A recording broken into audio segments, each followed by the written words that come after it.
평소에 AI에 관심이 많으시거나 AI 관련된 컨텐츠를 조금 찾아보시는 분들은 뭔가 이제 나만 뒤처지는 것 같다는 소리를 많이 하시는 것 같아요. 내가 AI를 써봤을 때는 안 되는데 AI 컨텐츠 만드는 사람들 보면은 막 자동화가 된다 그러고 수익화가 된다 그러고 뭐 이 세상이 끝나고 바뀌고 있다 그러니까 되게 짜증나거나 무섭거나 혼란스러울 수 있다고 생각합니다.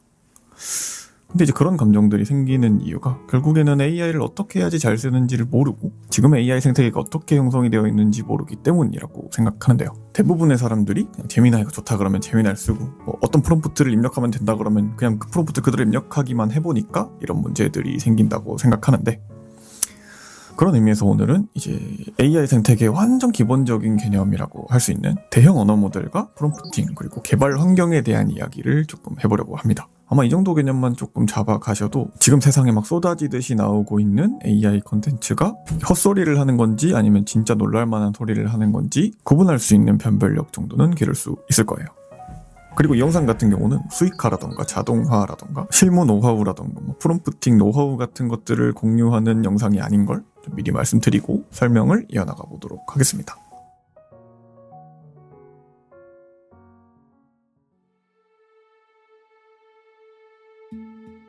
우리가 사용하는 갤럭시 시리즈나 아이폰 시리즈들을 스마트폰이라고 하잖아요.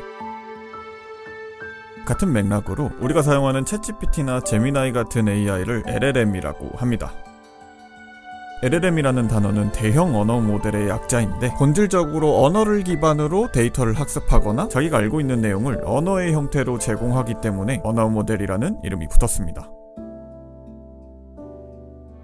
혹시 LLM을 한 번도 사용해보지 않고 이 영상을 보시는 거라면 아무리 쉽게 설명해도 이해가 되지 않을 수 있기 때문에 혼자서 어느 정도는 사용해보고 영상을 마저 시청하시는 걸 권장드립니다.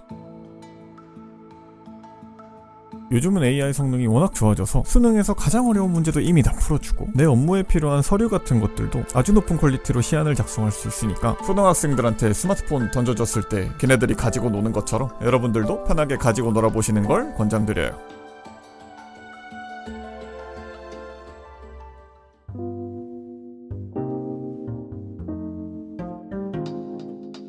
그렇게 LLM을 좀 가지고 놀다 보면 굉장히 신기하죠. 평소에 내가 풀지 못했던 문제들을 풀어주기도 하고 내가 가지고 있던 고민이나 응어리들을 들어주기도 합니다. 이 AI 생태계에 빠져있는 대부분의 사람들은 처음에는 가볍게 노는 용도로 AI를 사용하다가 재미를 붙이고 나서 본격적으로 AI 도구들을 활용해서 문제 해결 능력을 높여가기 시작합니다.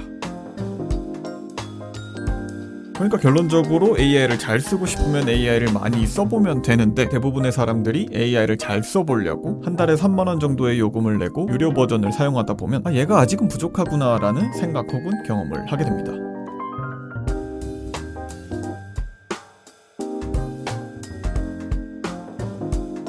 그리고 뭔가 말로 표현할 수 없는 답답하고 짜증나는 경험을 하게 되는데, 대표적으로 내가 물어본 질문에 틀린 답변을 가져오거나 답변을 대충 하거나 내 요구나 지시사항을 무시한 채로 내가 원하지 않는 톤 앤 매너의 답변을 내놓을 때 엄청난 불쾌감과 짜증나는 답답함을 겪게 됩니다. 사실 이게 AI 성능이 구린 게 아니라 AI가 작동하는 원리나 방식을 조금만 알고 나면 여러분들도 이 문제를 직접 고쳐서 여러분들이 원하는 용도로 사용할 수 있어요. 근데 이게 그냥 그 원리를 줄줄줄 알려주면 재미가 없잖아요. 그쵸? 그런 의미에서 이걸 좀 이해하기 쉽게 설명을 해드려볼게요. 챗GPT가 알고 있는 대부분의 정보들은 지들이 알아서 정보를 찾아보고 학습한 게 아니라 기본적으로 인간이 먹여서 학습시킨 정보들이에요. 실제로 AI 기업들은 LLM에게 먹일 정보가 맞는 정보인지 틀린 정보인지 구분하는 데이터 분류와 관련된 아르바이트를 구하기도 합니다. 그리고 이렇게 AI를 학습시키려면 절대적인 시간이 필요하니까 대부분의 LLM들이 어쩔 수 없이 최신의 정보들은 최신화를 하지 않고 있어요. 정말이지 쏟아져 나오는 정보와 뉴스 속에서 이게 맞는 정보인지 틀린 정보인지 필터링하고 검증하기 위한 시간이 필요한 거죠. 그래서 AI가 알고 있는 대부분의 정보들은 1년 정도 전에 학습된 정보일 확률이 굉장히 높습니다. 최근 1년 사이에 일어난 일이나 새로 공개된 정보들을 물어보면 얘는 세상에 없는 정보라고 대답하거나 틀린 답변을 가져올 수도 있는 거죠. 사실 이걸 해결하려면 LLM에서 제공하는 웹리서치 기능을 사용해서 인터넷에 있는 정보를 기반으로 답변을 요청하면 되는데, 웹리서치 모드를 사용하면 일반적인 대화보다는 토큰 사용량이 조금 더 커지게 됩니다. 네, 갑자기 토큰이라는 단어가 튀어나왔죠. 기본적으로 AI에게 뭔가 일을 시키면 걔네들은 우리가 시킨 일을 토큰이라는 단위로 쪼개어서 인식하고 답변을 내놓습니다. 길거나 무리한 요청을 하게 되면 AI는 토큰을 많이 잡아먹게 되고, 짧고 간편한 요청을 하면 할수록 토큰을 적게 먹게 되는 거죠. 이게 무슨 의미가 있는지 말로 설명하기가 조금 어려워서 화면을 한번 같이 보고 이해를 해보면 좋을 것 같아요. 우리가 LLM을 사용하는 기본적인 구조 자체가 채팅으로 원하는 내용을 입력하면 AI가 원하는 내용을 가져다주는 구조죠. AI에게 우리가 원하는 내용을 주고받는 과정에서 AI는 우리에게 원하는 내용을 전달해주기 위해서 자신에게 할당된 자원을 소모해서 우리가 원하는 결과를 만들어주는데, 이때 AI가 소모하는 자원을 토큰이라고 합니다. 그리고 우리가 LLM을 사용할 때 우리에게 할당된 토큰이 무한하지 않기 때문에 한 채팅에 할당된 토큰을 전부 써버리게 되면 AI가 사용할 수 있는 자원은 한정되어 있으니까 그 앞에 내용을 까먹어버리거나 원하는 내용을 얻는데 시간이 오래 걸릴 수도 있는 거죠.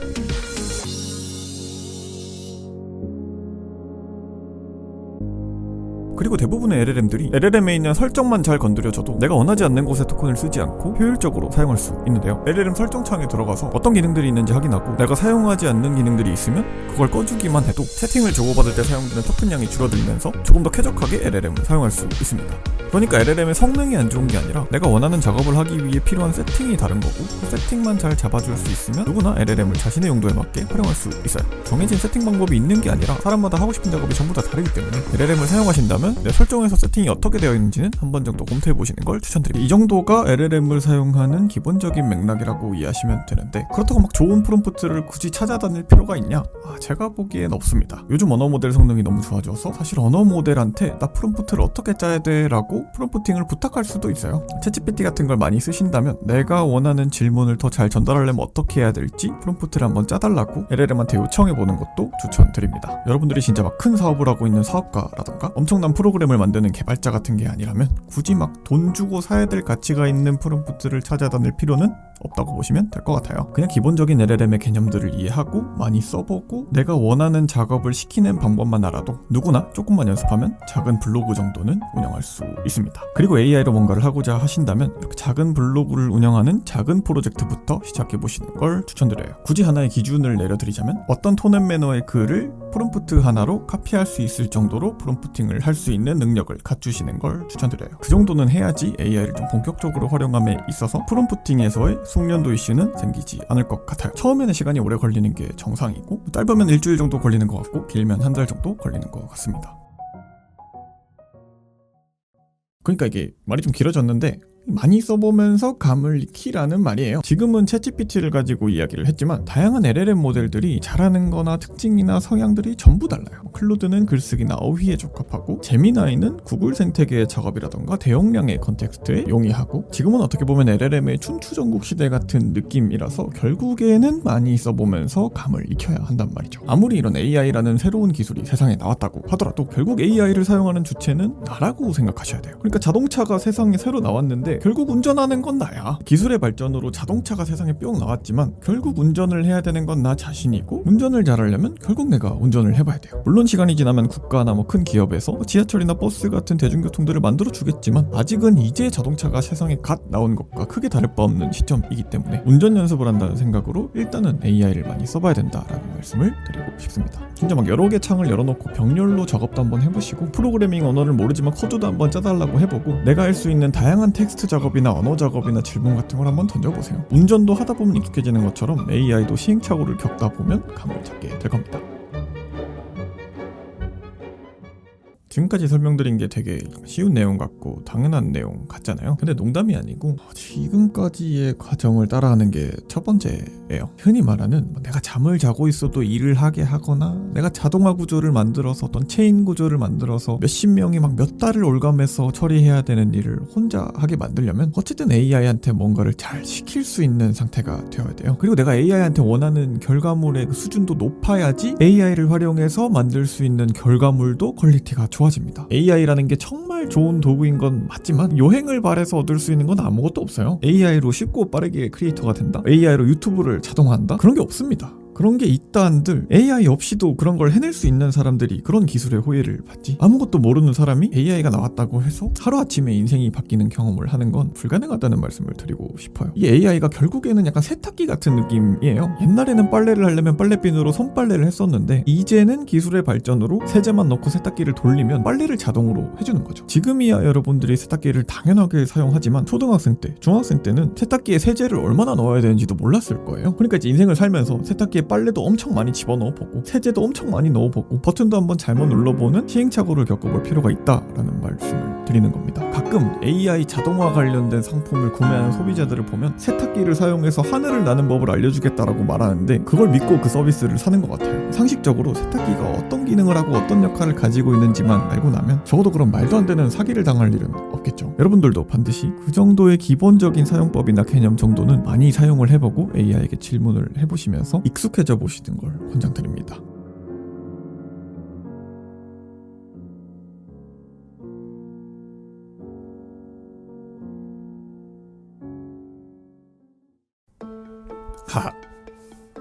하하. 예, 제가 말을 조금 세게 했죠. 이게 다름이 아니고 지금부터 보여드릴 내용이 조금 이제 신기해요.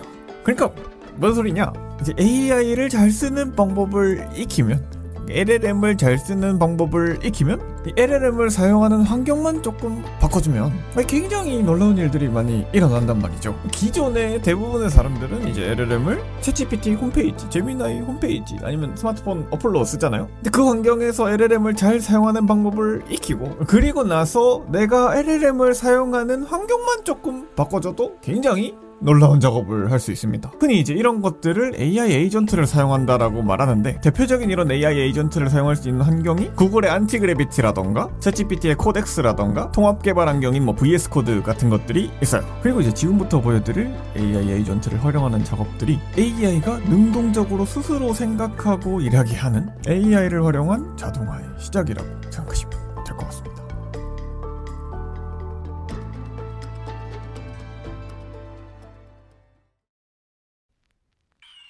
자, 일단 AI를 활용해서 뭔가를 하려면 목표 설정이 필요하니까 저는 지금부터 네이버 블로그를 자동화한다고 가정해보겠습니다. 이미 네이버 블로그를 운영해봤고 챗GPT 같은 AI를 잘 쓸 수 있어서 내가 원하는 형태의 블로그 포스팅을 잘 쓸 수 있는 상태라고 가정할게요. 그리고 본격적으로 AI 에이전트를 활용하기 위해서 구글의 안티그래비티라는 통합 개발 환경을 사용하도록 하겠습니다. 안티그래비티는 그냥 구글에 검색하면 누구나 다운받아서 사용할 수 있는데 누구나 쉽게 자기 작업 AI를 활용할 수 있도록 다양한 툴들을 묶어놓은 작업 도구라고 생각하시면 될 것 같습니다. 기존에는 우리가 AI 작업을 하기 위해서 챗GPT 웹사이트에서 작업을 진행했다면 앞으로 우리는 우리의 작업 환경인 챗GPT를 불러와서 사용할 거예요. 우리 작업 환경에 AI를 불러와서 사용하게 되면 세팅이나 토큰에 제한 없이 AI 모델의 성능을 극한으로 뽑아낼 수 있어요. 근데 이게 처음에는 환경 자체가 조금 어색할 수 있습니다. 근데 이게 한번 뚫고 나면 신세계가 열려. 이건 직접 경험해보지 않으면 말로 표현할 수 없는 수준의 신세계인데요. 폴더를 하나 새로 만들어서 그 안에 내가 원하는 요구사항들을 다 때려박은 다음에 폴더 안에 문서를 읽고 내가 원하는 작업들을 다 해달라고 지시하면 알아서 작업을 진행하기 시작합니다. 그리고 그 결과물의 수준이 너무 좋거나 완성도가 높다면 그걸 매일 정해진 시간에 실행하도록 자동화하거나 상품화할 수 있는 거예요. 이렇게 AI가 능동적으로 작업할 수 있도록 내 작업 환경에 접근할 수 있는 권한을 주고 대량의 작업이나 고도화된 작업을 진행하는 걸 AI 에이전트를 활용해서 작업을 진행한다고 합니다. 실제로 저는 AI 에이전트를 활용해서 스타트업이나 사업체들의 블로그 자동화를 돕기도 하고 텍스트로 할 수 있는 다양한 업무들을 진행하고 있는데요. 교육사업에 필요한 PDF 교재를 만들고 텍스트의 형태로 재가공하는 일이 필요할 때 AI 에이전트를 적극적으로 활용하고 있습니다. 근데 저 같은 경우에는 AI가 없어도 이걸 할 수 있었기 때문에 AI를 사용해서 이런 작업을 수행할 수 있었습니다. AI가 본질적으로 일을 잘하는 사람을 더 잘하게 만들어주지 일 못하는 사람들이 일을 안 해도 되게 만들어주는 도구가 아니에요. 여러분들도 처음엔 이런 환경들이 어색하겠지만 이런 텍스트를 기반으로 하는 작업들에 익숙해지신다면 여러분들이 상상도 할 수 없을 정도로 놀라운 일들이 가능해지게 될 거예요. 그럼 그 놀라운 일들이 뭐냐? 우리가 사용하는 LLM들은 텍스트로 할 수 있는 모든 작업을 수행할 수 있습니다. 지금까지는 한국어를 기반으로 하는 작업에 대해서 말씀을 드렸는데 프로그래밍 언어를 사용한 코딩도 가능해요. 그러니까 누구나 AI 활용 능력만 있으면 자기가 원하는 형태의 게임이나 어플리케이션을 만들어서 팔 수도 있는 거죠. 이것 때문에 지금 개발자 업계는 난리가 났습니다. 실제로 AI의 코딩 능력은 이미 인간을 뛰어넘은 지가 한참 오래고 이런 AI 에이전트를 활용해서 프로그래밍을 하거나 어플리케이션을 만드는 걸 그 유명한 바이브 코딩이라고 합니다. 개발자 업계에서는 이런 바이브 코딩 능력이 필수 소양이 되고 있고 바이브 코딩을 잘하는 한 사람만 있어도 몇십 명의 개발자가 필요가 없어지는 상황이 생기다 보니까 AI 때문에 난리가 났다는 소문이 돌고 인간이 AI한테 대체된다는 소리가 들리기 시작하는 거예요. 하지만 이런 바이브 코딩을 직접 해보면 고도화하는 과정에서 다양한 보안 이슈와 디버깅 이슈가 있고 뭔가 그럴싸하긴 하지만 완성도를 높이기까지는 꽤 많은 시간과 노력이 들어가고 있는 게 지금의 현실입니다. 아주 다양한 프로그램들이 쏟아져 나오지만 막상 그렇게 쓸만한 프로그램은 극소수에 불과하고 완전한 자동화는 거의 불가능에 가깝기 때문에 여러분들도 AI 자동화가 너무나 궁금하다면 지금까지 제가 알려드린 내용들을 직접 한번 꼭 해보시길 권장드립니다. 그러니까 이제 최종적으로 정리를 한번 해보자면 기존에 이제 한 달, 두 달, 세 달, 1년이 걸렸던 작업들을 AI 에이전트를 활용하거나 자동화 구조를 만들어서 일주일 만에 끝내버리거나 뭐 빠르면 하루 안에 끝낼 수 있는 게 지금 AI 에이전트의 시대라고 생각하시면 될 것 같아요. 근데 이게 진짜 아무것도 모르는 사람들한테 돈을 벌어다 주냐? 그런 게 절대 아니고요. 그게 막 사람보다 나아서 이제 막 세상 여러분들이 막 지레 겁먹어야 될 정도로 내 밥그릇을 뺏어갈 정도냐? 그것도 조만간이긴 하겠지만 아직은 아니고요. 이게 참 뭐랄까, 아직은 AI가 만들어낸 소설이나 영화나 만화나 웹툰 같은 것들 중에 뭐 베스트셀러에 오르거나 뭐 대단한 흥행을 했던 작품 같은 게 없잖아요. 결국에는 아직은 사람 손이 조금 필요한 상태고 그게 얼마 남지 않았지만 그래도 아직은 여러분들이 안심하고 편하게 AI랑 친해지는 과정을 겪어보시는 게 어떨까, 이렇게 마무리하면 될 것 같습니다. 그 뭐 자동수익, 뭐 비트코인, 뭐 블록체인 해가지고 고도화된 뭐 자동화 다 거짓말이니까 여러분들이 직접 눈으로 확인하시고 직접 써보고 연습하는 과정에서 이게 어려운 게 아니라 어색한 거라는 인지를 반드시 하시고, 이 어색함을 빌미로 사기치는 놈들이 정말 많으니까 반드시 이제 조심하시기 바랍니다. 아무튼 지금까지 저는 서울에서 영상을 만들고 가르치는 AI를 많이 쓰는 김자반이라는 청년이고요. 혹시 뭐 그럼에도 불구하고 AI 수익화 이런 게 너무 궁금하고 막 진짜 그 돈 버는 법이 궁금하시면 제가 그런 걸 블로그에 다 이제 써놓은 게 있어요. 그런 걸 한번 보시면서 스스로의 위치와 상태와 하고자 하는 게 뭔지를 좋게 까나 해보시면 좋을 것 같습니다. 오늘은 여기까지 마무리하도록 하고, 혹시나 궁금하신 거나 여쭤보시고 싶은 거 있으시면 댓글에다가 달아주시면 제가 다 보고 답장 남겨드리겠습니다. 그리고 좋아요랑 구독 좀 눌러주십시오. 잘 부탁드립니다. 유튜브 열심히 할게요. 화이팅. 하하.